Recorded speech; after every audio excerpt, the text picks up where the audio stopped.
अस्सलामुअलैकुम। वालेकुम अस्सलाम। भाईजान कैसे हैं? ये लगा करम, आप सुनाए ठीक ठाक हैं? अल्हम्दुलिल्लाह। भाईजान नाजरीन को अपना तारुफ करवा दें। जी असर अब्बास मेरा नाम है।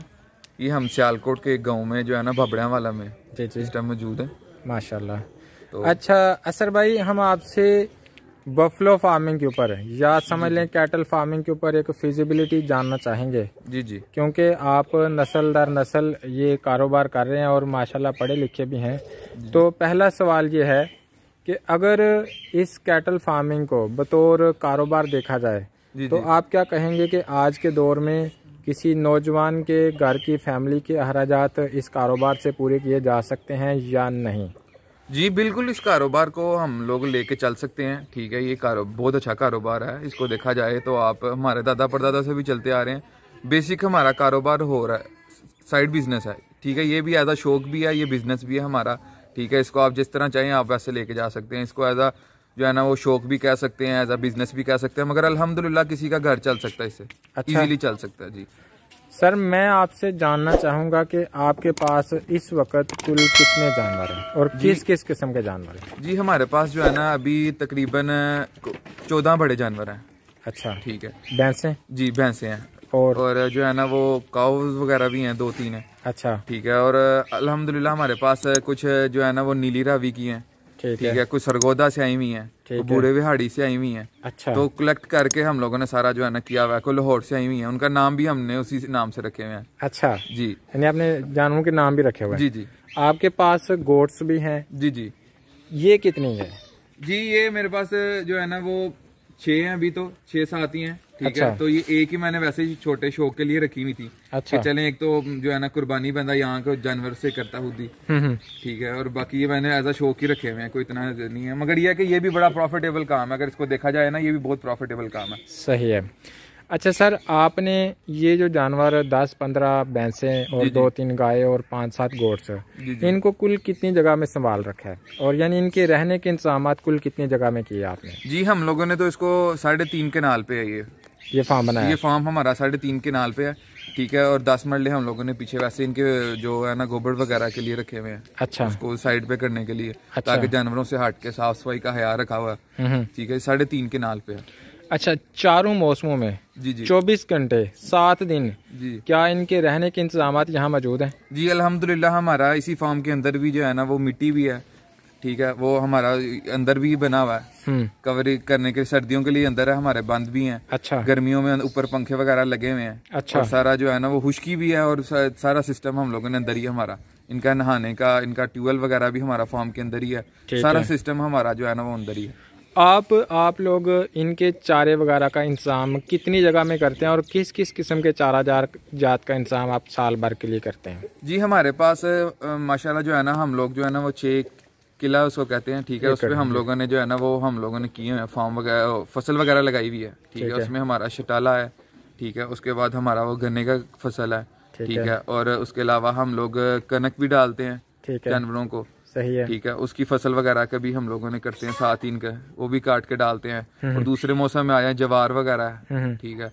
और यही चीजें जो है ना हम लोग उधर करके काश्त करके जो है ना इनको हम लोग दे रहे हैं। यानी इन सारे जानवरों की ग़िज़ाई ज़रूरियात आप 6 एकड़ से बासानी पूरी कर लेते हैं? जी अल्हम्दुलिल्लाह जो है ना हो जाती है। क्या इसमें इन 6 एकड़ में कोई ऐसे एकड़ तो शामिल नहीं जो आप अपनी जाती ग़िज़ाई अजनास के लिए इस्तेमाल करते हैं? नहीं, इनमें ऐसा नहीं है। वो लैदा हम लैदा से है। अच्छा, इनके लिए जो ड्राई मैटर यानी कि जैसे आपके पीछे पराली लगी हुई है या तूड़ी वगैरह है, उनका इंतजाम भी इन 6 एकड़ से किया जा सकता है या वो आप अजाफी परचेज करते हैं? जी उनमें से भी किया जा सकता है। मगर हम लोग लैदा परचेज भी करते हैं। हम लोगों का यहाँ स्टार्टिंग से ये है कि बाबा इसको एज अ शौक भी लेते हैं। ठीक है। बाकी फार्मर की तरह हम लोग ये नहीं करते कि इसमें कुछ बचा लें या कुछ जानवरों को चारा की तरफ कोई कंप्रोमाइज नहीं है। ठीक है। हम लोगों ने कॉन्टिन्यूसली जो है ना वो हम लोग, जब यहाँ किसी ने भी सही हरा नहीं था डाला, हम लोग तब से डाल रहे हैं। अच्छा। एक्स्ट्रा चारा रखा हुआ है हम लोगों ने कि इनका जो है ना वो हो जाए।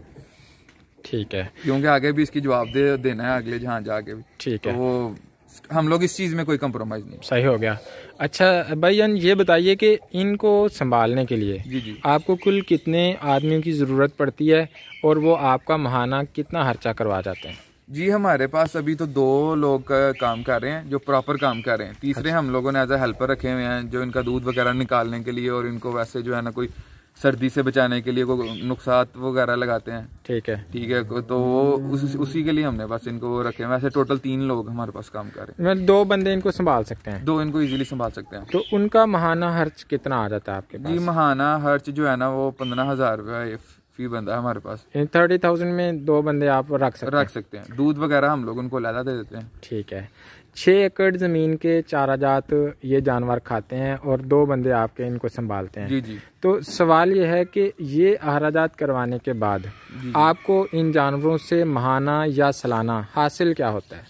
जी महाना अगर आप देखा जाए तो इसको जो है ना आपको सबसे पहले जो मेन चीज़ है कि आपके घर का दूध होता है। ठीक है, आपको यहाँ से फ्रेश दूध मिलता है, आपको कोई उस तरह का पानी वाला नहीं मिलता। ठीक है, उसके अलावा ये है कि हम लोग इसको देखा जाए दूध सेल करके ये भैंसों का सिस्टम भी चलता है, घर का दूध भी हो जाता है और इसको आज़ाद ये बंदों का भी इजीली निकल आता है। ठीक है, और वैसे भी बंदा चाहे तो इसमें से प्रॉफिट ठीक ठाक निकल आती है। अच्छा। और इनके जो बच्चे वगैरह हैं उनको अगर आप इनको पाल के सेल करें ठीक है तब भी उनका प्रॉफिट है, वो तो एक साइड पे है। ठीक है। अच्छा। जो भैंसें वगैरह वो हमारा तकरीबन को 8-9 माह तक अगर 6-7 माह तक दूध कंटिन्यूसली देती रहती हैं। अच्छा। वो दोबारा क्रॉस होती हैं।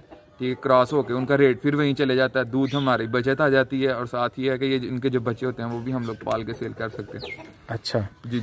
अच्छा सर, ये जो कुल जानवर आपने मुझे बताए हैं जी क्या इन सब से आपकी पूरी आमदनी को 12 महीने की आमदनी को अगर 12 से तकसीम करने के बाद हम कहें तो क्या मैं ये कह सकता हूँ कि महीने के बाद आपको 30 से 50 हज़ार के दरमियान इनकम आ जाती है? जी अल्हम्दुलिल्लाह जो है ना इतने को बंदा कर लेता है, क्योंकि इनके साल के बाद अगर आपके पास इतने जानवर हैं तो उन्होंने उनका एक बच्चा भी अगर आप निकाल लें ना तो आप साल के बाद अगर उन्हीं को सिर्फ बेचें, दूध को एक लादा साइड पर निकालें तो आपका इतना जो है ना वो बन जाता है। इतने बन जाते हैं? बच्चों को भी निकाल लेते हैं। ठीक है, साथ आप दूध का भी साथ साथ सर्किट चल रहा होता है, आपके घर का दूध भी जा रहा होता है, सारा अल्हम्दुलिल्लाह जो है ना वो इजीली हो जाता है इतना।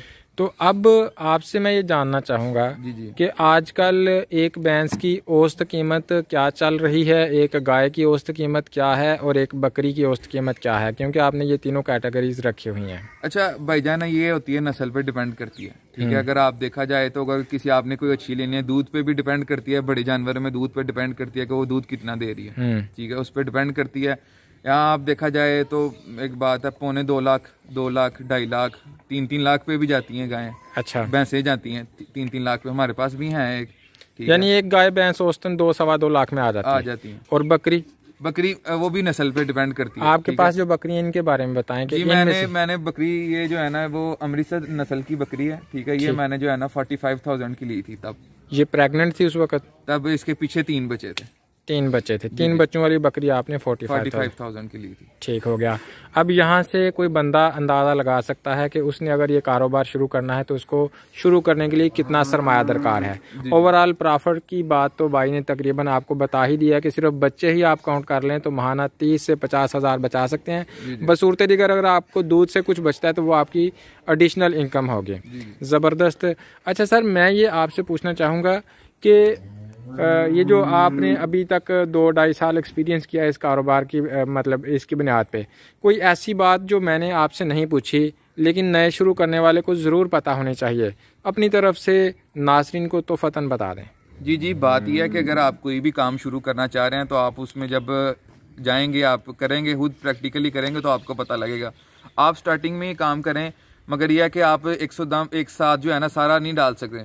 एक बात है, आप 15-20 जानवर एक साथ नहीं डालें, आप 1-2 रखें, पहले उसकी नेचर जानें कि इस जानवरों में बीमारियां क्या हैं। ठीक है, इन जानवरों में जो है ना वो फ़वाइद क्या हैं, आपका दूध का सर्किट चल सकता है, इनमें क्या मसले मसाइल होते हैं स्टार्टिंग में। ठीक है, आप 2 जानवर रख के आप इसको चेक करें, उसके बाद जो है ना आप आहिस्ता आहिस्ता जो है ना इसको बढ़ाएं।